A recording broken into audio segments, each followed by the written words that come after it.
Hello dear exam comrades, তোমাদের প্রত্যেককে welcome. আমরা এসএসসি বাংলায় জিকে পোর্শনে যে সামনে এতগুলো পরীক্ষা ক্যালেন্ডার বেরিয়ে গেছে তার জিকে গুলোকে আমরা shift wise previous years question বা যেগুলো ইম্পর্টেন্ট টপিক সেগুলোকে অ্যানালিসিস করছি।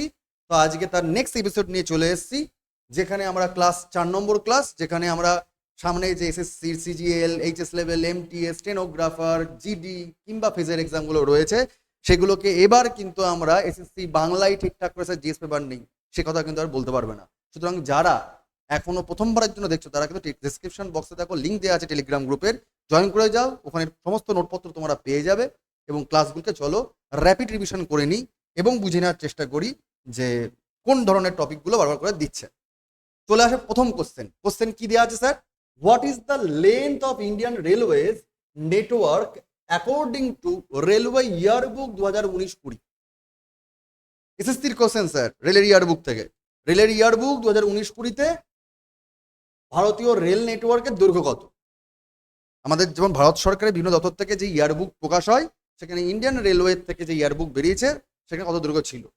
অপশান এ বলছে 67,956 কিলোমিটার, অপশান বি বলছে 2,402 কিলোমিটার, অপশান সি বলছে 63,950 কিলোমিটার, আর অপশান ডি বলছে 1,604 কিলোমিটার। তো কোনটার রাইট অ্যান্সার স্যার? অন্তত বি আর ডি তো হতে পারে না, কারণ আমরা জানি ভারতবর্ষ সব থেকে অনেক বড় রেলওয়ে নেটওয়ার্ক সিস্টেম। দৈর্ঘ্য কত বলতে পারি? এ হবে না বি হবে? স্যার এর অ্যান্সার চলে যাবে এর দিকে। এ ইজ দ্য রাইট অ্যান্সার। 2019 সাল 20 সালে রেলওয়ে নেটওয়ার্কের দৈর্ঘ্য ছিল 67,956 কিলোমিটার। আমরা যদি স্যার ডিটেল পড়াশোনাটা করে নিই কি দেখতে পাবো? ভারতীয় রেল বিশ্বের বৃহত্তম রেল নেটওয়ার্কগুলির মধ্যে একটি এবং এটি তার মানে যে ব্যাপক বিস্তৃত যে ট্র্যাক নেটওয়ার্ক রয়েছে তার মাধ্যমে ভারতের সমস্ত অংশকে সংযুক্ত করছে। এরকম ভাবে নেটওয়ার্ক ভারতের কোনো জায়গাতে নেই। মানে রেলওয়ে যেভাবে কানেক্ট করছে কমিউনিকেশন। 2020 সালের মার্চ মাস পর্যন্ত ভারতীয় রেলওয়ের মোট রুটের দৈর্ঘ্য ছিল 67,956 কিলোমিটার, যার মধ্যে ব্রড গেজ এবং মিটার গেজ উভয় ট্র্যাকই রয়েছে, উভয় ধরনের রেলপথই রয়েছে, যেখানে ব্রড গেজ এবং ন্যারো গেজ বা মিটার গেজ দুই রয়েছে। ভারতীয় রেলের যে 18টি জোন রয়েছে এবং 7,000-এর বেশি স্টেশন রয়েছে, যা দেশের ব্যাপক যে পরিবহন ব্যবস্থা, যে উত্তর থেকে দক্ষিণ পূর্ব থেকে পশ্চিম ব্যাপকভাবে প্রতিটা গ্রাম মফস্বল শহরকে কানেক্ট করতে সাহায্য করছে। ভারতীয় রেল প্যালেস অফ হুইলস এবং মহারাজা এক্সপ্রেসের মতো বেশ কয়েকটি বিলাসবহুল এবং পর্যটন ট্রেনও পরিচালনা করছে, যা একটা অন্যান্য একটা ব্যাপক হারে বলা যেতে পারে একটা ক্লাস বা একটা স্মরণীয় ঘটনাকে মনে রাখতে সাহায্য করে। যদি আমরা দেখে নিই আরেকটু টপিক, যে ভারতের প্রথম বিলাসবহুল পর্যটন ট্রেনের নাম কি? পরীক্ষায় খুব কমন কোশ্চেন আসে স্ট্যাটিস্টিক হিসাবে। এটা রেলের পরীক্ষার জন্য ইম্পর্টেন্ট, কারণ তোমরা অনেকে হয়তো এনটিপিসির পরীক্ষা দিচ্ছ। দ্য প্যালেস অফ হুইলস, এটা খেয়াল রেখো। রাজস্থানে পর্যটন বৃদ্ধি করার জন্যই কিন্তু ভারতীয় রেলওয়ে এবং রাজস্থান পর্যটন উন্নয়ন কর্পোরেশন যৌথভাবে এই ট্রেনটাকে পরিচালনা করছে। 1982 সাল থেকে এই ট্রেনটি চালু হয়েছে এবং এই ট্রেনটার নতুন এক নামকরণ করা হয়েছে। কি নাম? Heritage Palace on Wheels. ঠিক আছে, তো প্যালেস অন হুইলস থেকে the Heritage Palace on Wheels এই ট্রেনটার নামকরণ করা হয়েছে। অন্যদিকে Indian Railway Catering and Tourism Corporation হলো মহারাজা এক্সপ্রেস নামে পরিচিত। ঠিক আছে, মহারাজা এক্সপ্রেস এটাও একটা বিলাসবহুল ট্রেনের অন্য নাম এবং অক্টোবর থেকে এপ্রিলের মধ্যে এটা ভারতের উত্তর পশ্চিম দিক এবং মধ্য ভারতের মাঝখান দিয়ে 4টে রুট দিয়ে কানেক্ট করা হয় এবং মূলত এই ট্রেনটারও কিন্তু মহারাজা এক্সপ্রেস এবং দ্য প্যালেস অন হুইলস এই দুখানা ট্রেনই কিন্তু রাজস্থানকে ফোকাস করে বা রাজস্থান পর্যটনকে ফোকাস করে এটা চালু করা হয়েছে। তো এইগুলো একটু খেয়াল রেখো, কারণ এইগুলো থেকে কিন্তু বারবার করে কোশ্চেন আসছে বলে অ্যালাইড জিকে দিয়ে দিচ্ছি। এছাড়া আমরা এই যে বলছিলাম metre gauge, narrow gauge, broad gauge. Narrow gauge system দুখানা ট্র্যাকের মধ্যে দূরত্ব, মানে দুখানা রেল লাইনের যে পাথ তার মাঝখানে যে পাথ থাকে এখানে থেকে এখানকার দূরত্ব কত? এর দূরত্ব হচ্ছে 762 মিলিমিটার এবং 2 ফুট 6 ইঞ্চি আমরা বলতে পারি। একটি রেলপথের গেজকে, যে গেজগুলো রয়েছে দুটোই রেলপথের ভেতর দুটো মধ্যে ন্যূনতম লম্ব যে দূরত্ব, এই দূরত্বকে বোঝানো হয়। ন্যারো গেজ, যাকে অপর নাম ছোট গেজও বলতে পারি, ন্যারো মানে ছোট বুঝতেই পারছো। এরকম করে অনেক রকম আছে, যেমন ব্রড গেজ রয়েছে, স্ট্যান্ডার্ড গেজ রয়েছে, মিটার গেজ রয়েছে বা ন্যারো গেজ বা সংকীর্ণ গেজ বলে। ব্রড গেজ কোনটা? যার কতখানি থাকে তার মাঝখানকার ডিস্টেন্স 1676 মিলিমিটার, কোনো কোনো জায়গাতে 1524 মিলিমিটারও হয়ে থাকতে পারে, অর্থাৎ 5 ফুট 6 ইঞ্চি থেকে 5 ফুট মধ্যে থাকতে পারে। স্ট্যান্ডার্ড গেজ 1435 মিটার থাকতে পারে, কোনো কোনো জায়গায় বাড়া কমা হয়, 51 হয়ে থাকে। মিটার গেজ 1067 মিটার থাকতে পারে, এবং সংকীর্ণ বা ন্যারো গেজ যাকে বলছি 762 মিটার থাকতে পারে। তো এইরকম ভাবে রেলের যে পাতের যে দৈর্ঘ্যগুলো সেটাও কিন্তু ডিফার করে যায়। চলে আসা যাক এর পরের কোশ্চেন, তোমাদের স্ক্রিনে রয়েছে স্যার, দ্রুত অ্যান্সার করবে, খুব important question. In which year was the নয়া ভারত কে স্বপ্নে, বা নয়ে ভারতকে স্বপ্নের জন্য যে ক্যাম্পেইন হয়েছিল, যে সম্প্রচার হয়েছিল, সেটা লঞ্চ করেছিল কে? মেটা, ফেসবুকের যে mother company meta, and the ministry of women, মহিলা মন্ত্রণালয়, শিশু ও মহিলা মন্ত্রণালয় এবং মেটা কোম্পানি কোন সালে নয়া ভারতকে স্বপ্নে বলে একটা ক্যাম্পেইন চালু করেছিল? অপশন কি বলছে? 2000 সাল, অপশন বি বলছে 2021 সাল, অপশন সি বলছে 2023 সাল, অপশন ডি বলছে 2020 সাল। বলো স্যার এটার অ্যান্সার কি হবে? এটার অ্যান্সার চলে যাবে 2023 সাল। 2023 সালে এই ক্যাম্পেইনিং শুরু করছে। ডিটেল কি স্যার? ডিটেলটা দেখে নাও। অমৃত প্রজন্ম অভিযান বা অমৃত ভারত যে অভিযান আছে, তাকেই এক ধাপ উত্তীর্ণ করার জন্য নয়া ভারতকে স্বপ্নে এই প্রকল্প বা ক্যাম্পেইন চালু করেছিল পার্টিকুলার মেটা এবং নারী ও শিশু উন্নয়ন মন্ত্রক। এর লক্ষ্য ছিল কি? ভারতের যুব সমাজ, মূলত নারী শিশুরা যারা, তাদের ভবিষ্যৎকে, তাদের যে অ্যাসপিরেশন, আকাঙ্ক্ষা, তাদের যে স্বপ্ন, তাকে সেখানে আরো বেশি করে স্কিল ডেভেলপমেন্ট করে দেওয়া, তাদের উৎসাহিত করা, তাদেরকে আরো বেশি করে ইউনিটাইজ করা, এক জায়গায় এগ্রিগেট করা, ডেভেলপ করার জন্যই কিন্তু এই অমৃত ভারত অভিযানের বলতে পারো একটা আপডেট ভার্সন এটা। ঠিক, চলে আসো পরের কোশ্চেন, তোমাদের চোখে শুনে রয়েছে, বলো under which of the following acts, তার মানে এটা পলিটি থেকে question, was the power of rule বা power to rule India transfer from the English East India company to the British crown. পাতি বাংলায় ইস্ট ইন্ডিয়া কোম্পানির হাত থেকে কবে ব্রিটিশ ক্রাউনের দিকে ভারতের শাসন ব্যবস্থার ক্ষমতা শিফট করেছিল? কোন আইন দ্বারা? Option A Regulating Act 1773, option B Pitt's India Act 1784, নাকি option C Government of India Act 1858, নাকি চার্টার অ্যাক্ট 1833? আমরা খুব ভালো করেই জানি যে দুখানা ধাপে ভারতবর্ষ শাসনতন্ত্রের আইন তৈরি হয়েছিল। এক, ব্রিটিশ আইনের মধ্যে দুটো পার্টে পড়ে, একটা হচ্ছে ব্রিটিশ ক্রাউন রুল, মুকুটের শাসন যাকে বলি, আর একটা হচ্ছে ব্রিটিশ ইস্ট ইন্ডিয়ার কোম্পানি রুল। এই কোম্পানি রুল যখন নতুন করে দেশটাকে ইউনিটাইজ করা হচ্ছে, অর্থাৎ এক জায়গায় কেন্দ্রীভূত করা হচ্ছে, তখন এই আইন শুরু হচ্ছে 1773 এর আইন দ্বারা, যখন ওয়ারেন হেস্টিংস হচ্ছে বেঙ্গলের গভর্নর থেকে বেঙ্গল জেনারেল গভর্নর হয়ে গেছিলেন। পরবর্তীকালে এটা প্রতি বছর 20 বছর অন্তর অন্তর করে হয়েছিল, 1853 পর্যন্ত কন্টিনিউ চলেছিল। তার কারণ মাঝখানে চলে এসেছিল সিপাহী বিদ্রোহ বা যাকে বলি আমরা গ্রেট রিভোল্ট, মহাবিদ্রোহ। তারপরেই দেখেছিল যে না, ব্রিটিশ ইস্ট ইন্ডিয়া কোম্পানি হাতে আর ক্ষমতা রাখা যাবে না, গোলমাল পাকিয়ে যাবে, কনভার্ট করে নিয়েছিল যে সমস্ত ক্ষমতা চলে যাবে রানী ভিক্টোরিয়ার কাছে। রানী ভিক্টোরিয়া তখন থেকে হয়েছিলেন ভারতের সম্রাজ্ঞী। অর্থাৎ আইন পাস হয়েছিল গভর্নমেন্ট অফ ইন্ডিয়া অ্যাক্ট 1858, যাকে আমরা অন্যরকম ভাবে বলতে পারি গুড গভর্নেন্স অ্যাক্ট। অর্থাৎ ব্রিটিশ ক্রাউন রুল চলেছিল 1858 থেকে আমাদের 1947 এর ভারত স্বাধীনতা আইন পর্যন্ত। তারপরে তো সমস্ত কিছু আমরা আমাদের পার্লামেন্ট থেকে করার চেষ্টা করি, গণপরিষদ থেকে করার চেষ্টা করেছি। সুতরাং হস্তান্তরিত যদি বলা হয় ক্ষমতার, তাহলে স্যার এটা রাইট অ্যান্সার চলে যাবে অপশন সি এর দিকে।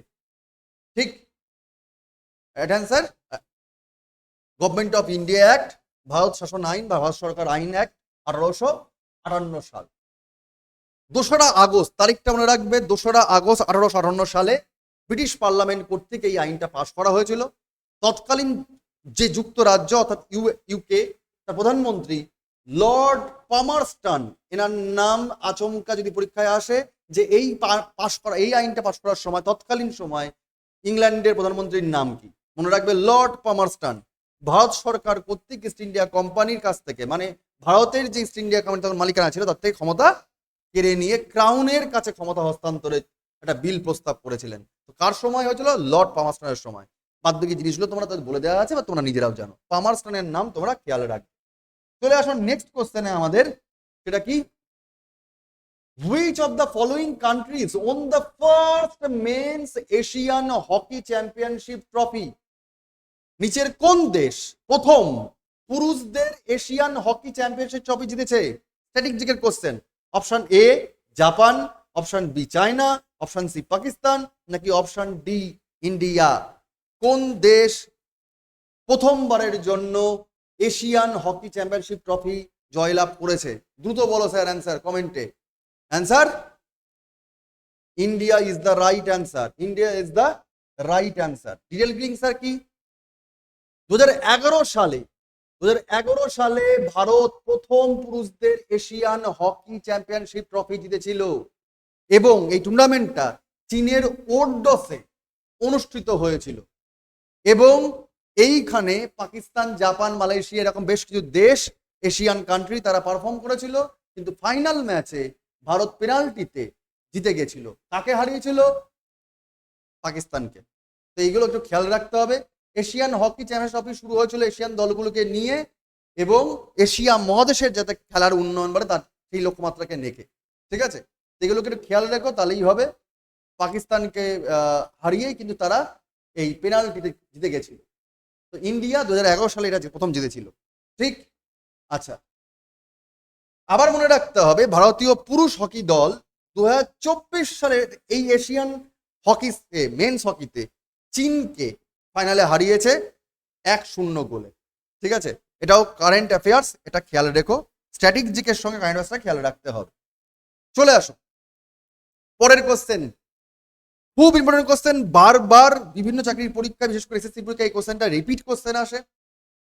বলো, শিলাপাথিকারাম, the jeweled anklet, the earliest epic poem in Tamil, was written in the 5th to 6th century by dash. Tamil ভাষার সব থেকে প্রাচীনতম মহাকাব্য শিলাপাথিকারাম, এটা 5ম থেকে 6শ শতাব্দীতে কি করা হয়েছিল? রচনা করা হয়েছিল। কার দ্বারা? অপশন এ তোলপাক্কিয়ার, নাকি তিরুমালাসাই আলওয়ার, নাকি ইলাঙ্গো আদিলায়, নাকি সিত্তালাইসরাম? খুব ইম্পর্টেন্ট কোশ্চেন, বারবার করে রিপিট হয়েছে। শিলাপাথিকারাম কার রচনা?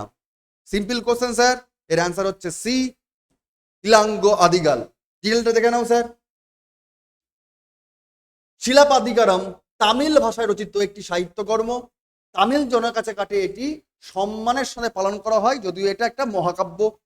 এটি লিখেছিলেন ইলাঙ্গো আদিগাল, যদিও তিনি একজন রাজপুত্র ছিলেন। মহাকাব্যে এই কান্নাগি সম্পর্কে জানা যেতে পারে। কান্নাগি কে ছিলেন? পাণ্ড্য রাজবংশের দরবারে পান্নাগি বিচারের অভাবে তার স্বামীকে হারিয়ে তার রাজ্যেরও প্রতিশোধ নেন এবং অনেকটা সেই যেমন আমরা দেখি না ওই পার্ট 2-তে দেখেছিলাম আমরা কিসের, কি যেন বিখ্যাত সিনেমা, আরে বাহুবলী, মনে আছে? সেই রকম কি বলে কান্নাগি তার স্বামীর যে বিচারে হত্যা হয়েছিল তারই এগেনস্টে তিনি প্রতিশোধ নিচ্ছেন পাণ্ড্য রাজবংশের দরবারে। এই পাণ্ড্য রাজবংশের যে ইতিহাস সেটাকে নিয়ে কিন্তু শিলাপাথিকারাম একটা মহাকাব্য বলা যেতে পারে, তামিল ভাষায় রচিত। কার লেখা? ইলাঙ্গো আদিগাল। খেয়াল রেখো টপিকগুলো। অর্থাৎ যেটা মনে রাখতে হবে স্যার সেটা হলো একটাই, যে অ্যানশিয়েন্ট থেকে কোশ্চেন আসে না।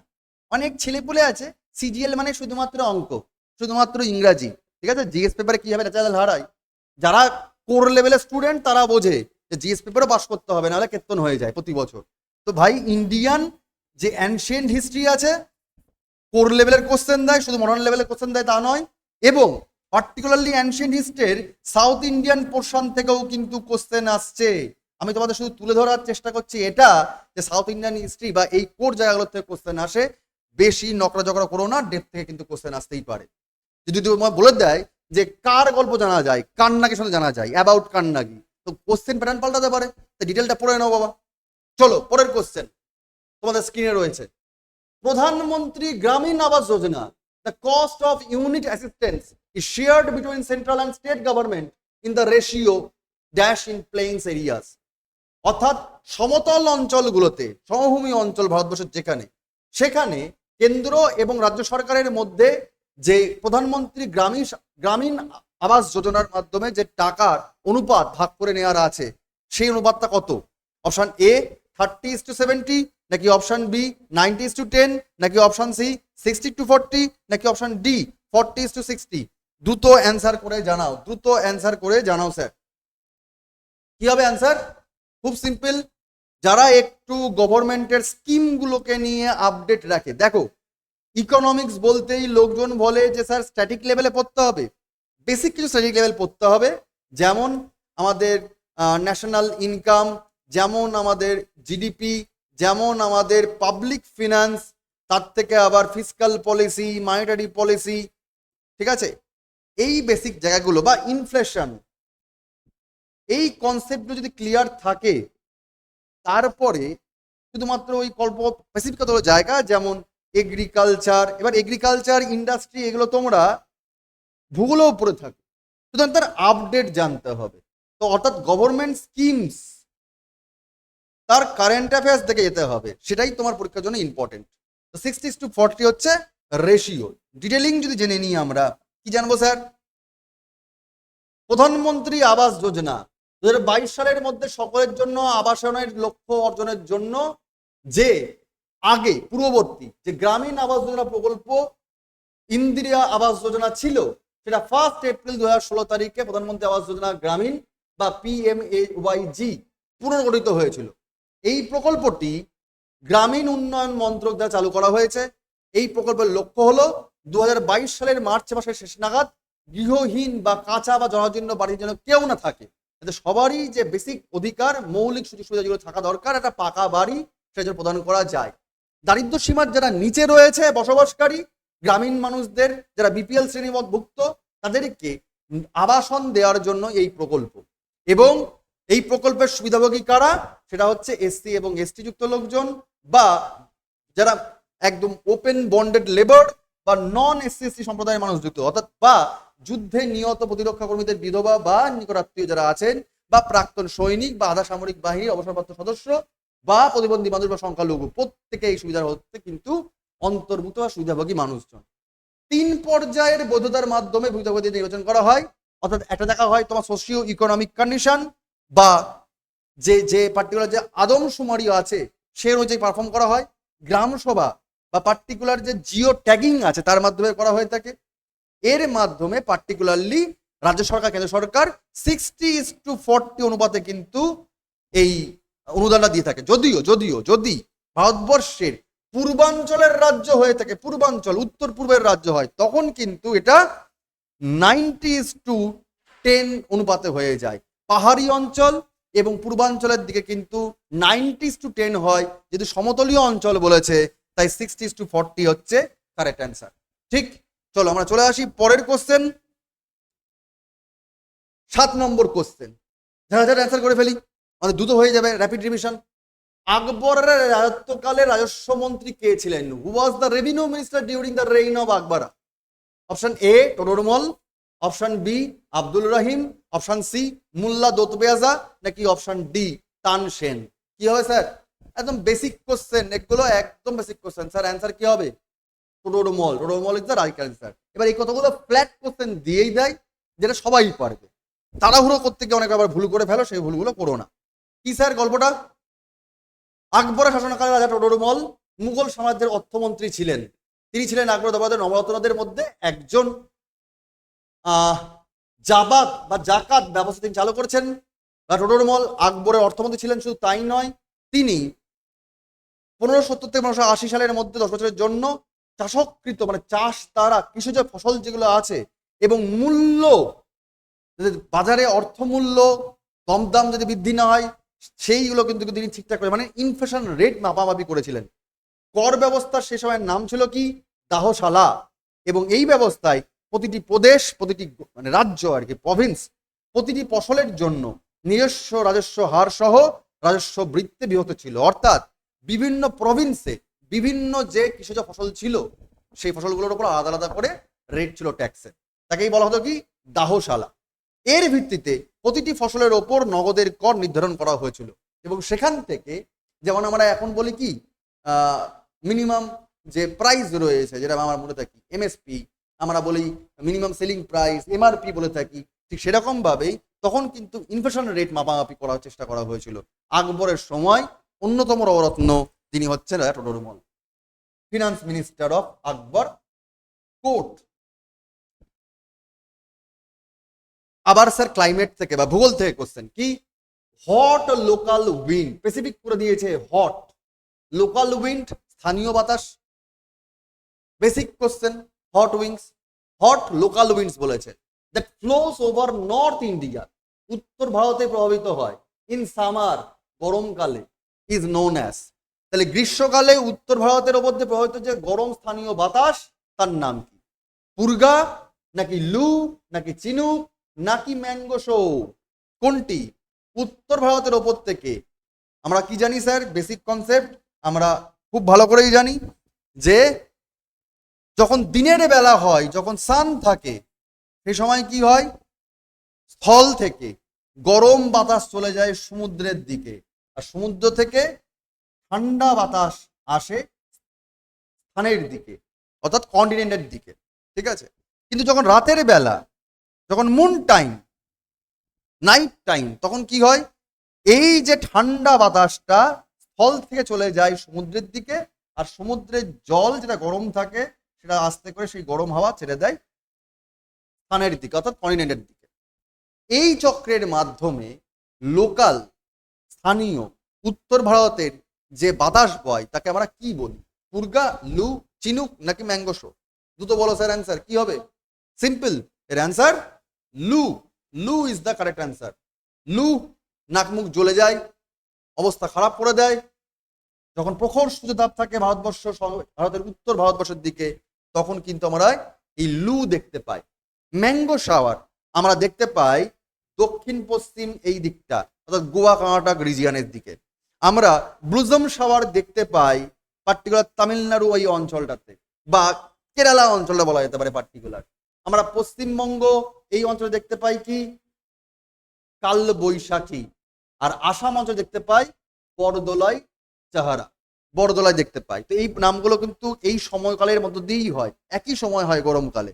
তাহলে কেরালা অঞ্চলে হয় ম্যাঙ্গো শাওয়ার, কর্ণাটক অঞ্চলে, কেরালা অঞ্চলে বুজুম শাওয়ার হয়ে থাকে। লু বইছে পুরো মিডিল অফ দ্য ইন্ডিয়া, পূর্ব থেকে পশ্চিম, বলা যেতে পারে রাজস্থান বেল্ট থেকে একদম পশ্চিমবঙ্গের আগে পর্যন্ত, বিহার ঝাড়খণ্ড পর্যন্ত। পশ্চিমবঙ্গে তোমার হচ্ছে কালবৈশাখী, আর উত্তরে তোমার আসাম বেল্টটা হচ্ছে বরদোলাই। ঠিক, যদি ডিটেলটা দেখে নিই একটুখানি স্যার, ওভারঅল পরীক্ষার জন্য এগুলো ইম্পর্টেন্ট। গ্রীষ্মের মাসগুলোতে দেশের উত্তর অর্ধেক, মানে উত্তর যে হেমিস্ফিয়ার, সেখানে তাপ থাকে বেশি এবং বায়ুর চাপ থেকে কম, লো প্রেশার বেল্ট থাকে।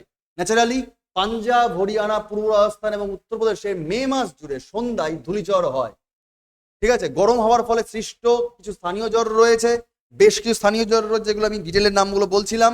একটা হচ্ছে লু, পাঞ্জাব থেকে বিহার পর্যন্ত উত্তরের যে সমভূমি, বিশেষ করে দিল্লি অঞ্চল, পাটনা অঞ্চল, যেটা প্রবলভাবে কিন্তু শুষ্ক বাতাস এবং গরম বাতাস নিয়ে আসে। এবং ব্লসম শাওয়ারটা কি কেরালায় দেখা যেতে পারে, ঠিক আছে। কেরালায় কফির ফুল ফোটে এই সময়, ব্লসম শাওয়ারের সময়। ম্যাঙ্গো শাওয়ারটা কি স্যার, এটাও কেরালা কর্ণাটকের উপকূলীয় অঞ্চলে হয়ে থাকে এবং গ্রীষ্মের শেষের দিকে এটা হয়ে থাকে, গ্রীষ্মের শেষের দিকে এটা হয়ে থাকে। এবং এই সময় প্রচুর পরিমাণে আম তাড়াতাড়ি করে পিকে যায়, আম তাড়াতাড়ি পাকতে সাহায্য করে এই অঞ্চলে, এই জন্য একে ম্যাঙ্গো শাওয়ার বলা হয়। কালবৈশাখী মূলত বাংলা এবং আসামে হয়ে থাকে, বজ্রবিদ্যুৎ সহ ঝড় বৃষ্টি হয় প্রায়শই, ইদানিং কালে এখন হচ্ছে যদিও সাইক্লোনিক নেচার থাকে। আর তাছাড়া থাকে কি তোমার, সেটা হচ্ছে বরদোলাই আসাম অঞ্চলে পার্টিকুলারলি। এছাড়া যদি অন্যান্য কোল্ড উইং, ওয়ার্ম উইংস গুলোর নাম খুব দেখে যেতে হয়, ডিটেল বাবা পড়ে যেও, যেমন পম্পেরো, গ্রেগেল, বোরা, টমোটান, মিস্টেল, কোল্ড উইং এর নাম ডিটেল পড়ে নিও কোন অঞ্চলে হয়। ঠিক একই রকম ভাবে ফন কিংবা চিনু কিংবা জোন্ডা কিংবা লু কিংবা সিরক্কো, এই নামগুলো কিন্তু দেখে যেও। কি দেখে যাবে স্যার, যদি পুরো ওয়ার্ল্ডের ম্যাপ দেখি, তাহলে চিনুক নর্থ আমেরিকার ওপর দিকে স্যার কানাডা বা আলাস্কা অঞ্চলে হচ্ছে, নর্দার্ন রিজিয়নে হচ্ছে। যদি আমরা চলে যাই ইস্টের দিকে তাহলে দেখবে কি নর্থ ইস্টার ব্লিজার্ডস হচ্ছে এখানটা, ঠিক আছে। মাঝখানে উত্তর আমেরিকার দক্ষিণ সাইডটায় এই পানামা যেখানে আছে সেখানে কি আছে আমরা নর্থে পাই। সাউথ আমেরিকার আর্জেন্টিনা ব্রাজিলের এইখানটাতে পম্পেরও পেয়ে থাকি স্যার। একই রকম ভাবে এই আফ্রিকার এই যে জানা ভূমধ্য মহাসাগরীয় অঞ্চল এখানে প্রচুর ঝড় বৃষ্টি হয়, যেমন ইউরোপের তলার দিকটা এখানে স্যার হেলম আছে, মিনস্টার আছে, লেভেন্ট আছে, মাঝখানে ভূমধ্যসাগরে ফন আছে এই পার্টিকুলার উপরের সাইডটা, এছাড়া বোরা আছে, এলসিয়ান আছে, খামসিন আফ্রিকার একদম উত্তরের দিকে ইজিপ্টের দিকে আছে, সিরক্কো আলজেরিয়ার দিকে রয়েছে, হারমাট্টান চাঁদের দিকে মানে যে আটলান্টিক সাউথ আটলান্টিক যে মহাসাগর তার পূর্ব দিকে পাওয়া যায় হারমাট্টান। আবার ইন্ডিয়ান ওশান তোমার এখানটা, ইন্ডিয়ান ওশানটা তোমার এখানটা এর দক্ষিণ পশ্চিম দিকে মানে এই সাইডে পশ্চিম দিকে, আবার আফ্রিকার পূর্ব দিকে হাবুব পাওয়া যায়, নন ডিরেকশনাল, কোন দিক থেকে কোন দিকে ঠিক থাকে না। আফ্রিকার তলার দিক সাউথ আটলান্টিক মহাসাগরের পূর্ব দিকে এখানে বার্ক পাওয়া যায়, পেরুর দক্ষিণ দিকে স্যার এখানে বার্ক পাওয়া যায়।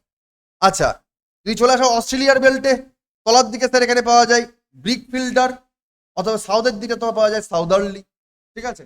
একই রকম ভাবে যদি চাইনা মঙ্গোলিয়া এই জোনে চলে আসো মিডিল অফ দা এশিয়া তাহলে এখানে কোরাবুরান পাওয়া যায়। রাশিয়ার দক্ষিণ দিকটা পাওয়া যাচ্ছে বুরান, চায়নার ওপর সাইডটা মঙ্গোলিয়ার ওপর সাইডটা বুরান। তো সুতরাং এই জোনগুলো খুব ইম্পর্টেন্ট, কোন কোন স্থানীয় ঝড় হচ্ছে, ঠিক আছে। তো এইগুলোকে একটুখানি ভালো করে কিন্তু রিভিশন করে দিও, পরীক্ষার জন্য ইম্পর্টেন্ট, তাই এগুলোকে আমি দেখিয়ে রেখে দিয়েছি। চলো পরের কোশ্চেনে বাবা চলে আসি, তোমাদের স্ক্রিনে রয়েছে পরের কোশ্চেন। বলো, in which of the following states is the Nrityagram and Odissi dance institution located? এক ধরনের ওড়িশি নৃত্যকলা জন্য যেটা জায়গা প্রতিষ্ঠান নৃত্যগ্রাম নিচের কোন রাজ্যে অবস্থিত? অপশন এ কর্ণাটকা, নাকি অপশন বি তামিলনাড়ু, নাকি অপশন সি কেরালা, নাকি অপশন ডি মহারাষ্ট্র। নৃত্যগ্রাম নামে ওড়িশি নৃত্যকলার একটা প্রতিষ্ঠান কোন রাজ্যে তৈরি করা হয়েছে? কর্ণাটকা, তামিলনাড়ু, কেরালা নাকি মহারাষ্ট্র? স্যার কি হবে অ্যান্সার? ফটাফট বলো, ফটাফট অ্যান্সার। নৃত্যগ্রাম স্যার এর অ্যান্সার হবে Karnataka. Karnataka is the right answer. দেখে নাও ডিটেলটা। নৃত্যগ্রাম ভারতীয় ধ্রুপদী নৃত্যের জন্য ভারতের প্রথম আধুনিক গুরুকুল থেকে নাচ শিখতে হবে। গুরুকুল ভারতের প্রথম 1999 সালে ওড়িশি নৃত্যশিল্পী প্রতিমা গৌরী দ্বারা প্রতিষ্ঠিত। এটি 7টি ভারতীয় ধ্রুপদী নৃত্য প্রশিক্ষণ প্রদান করা হয় এখানে, যদিও তার প্রথমটা হচ্ছে ওড়িশি, এছাড়াও মোহিনীআট্টম, কত্থক, ভারতনাট্যম, কুচিপুড়ি, কথাকলি এবং মণিপুরি 8টা ভারতের যে অন্যান্য যে ধ্রুপদী নৃত্যগুলো আছে ক্লাসিক্যাল ডান্স ফর্ম সেগুলো শেখানো হয়। এটি তৈরি করেছে তার এই যে যে যে যে যে ইনস্টিটিউশন, তার ডিজাইনারের নাম কি? ডিজাইনারের নাম হচ্ছেন জেরার্ড দ্য কুনহা। জেরার্ড দ্য কুনহা তিনি সেটা স্থপতি, আর্কিটেকচারার। বেঙ্গালুরু থেকে 30 কিলোমিটার দূরে হেস্ত্রাখাড়া হ্রদের কাছে, হেস্ত্রাখাড়া লেক বেঙ্গালুরুর পাশেই, সেখানেই এই মানে নাচের স্কুলটি তৈরি করা হয়েছে। নৃত্যগ্রাম নৃত্য দল ভারত জুড়ে এবং বিদেশে অনেক রকম নাচকে পরিবেশন করে থাকে।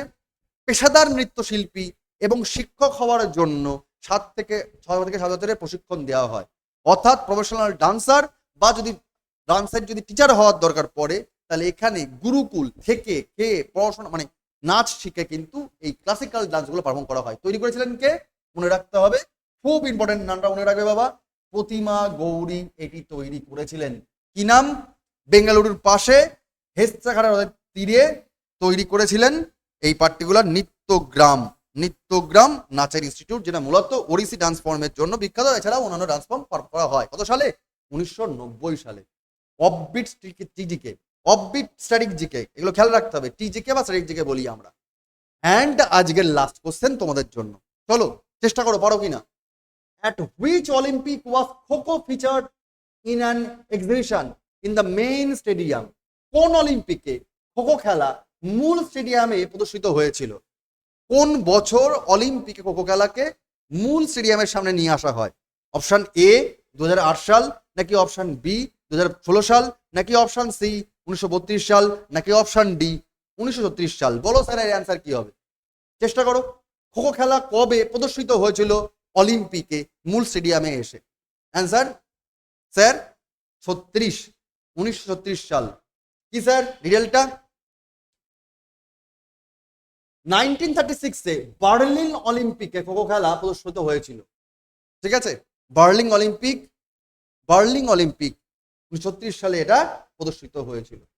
তো আমরা কিন্তু র্যাপিড এসএসসি যে জিকে পোর্শন গুলো previous years question shift wise analysis করছি বিভিন্ন পরীক্ষার, এবং সঙ্গে সঙ্গে তোমরা যদি এসএসসি কিংবা জিডি কিংবা স্টেনোগ্রাফার কিংবা এমটিএস কিংবা এইচএস লেভেল কিংবা ফেজের এক্সামগুলো দেখো, তার সহজ বাংলায় কিন্তু আমরা করছি।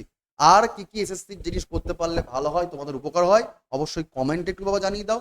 আর নোটটা কিন্তু ক্লাসের পরই আমি দিয়ে দিচ্ছি টেলিগ্রাম গ্রুপে, তাই অবশ্যই টেলিগ্রাম গ্রুপ যেটা ডেসক্রিপশনে দেওয়া আছে জয়েন করে যাও। আজকে অবধি, পরের দিন আমরা ক্লাস 5 নিয়ে জয়েন করছি। বেস্ট অফ লাক প্রত্যেককে, থ্যাংক ইউ।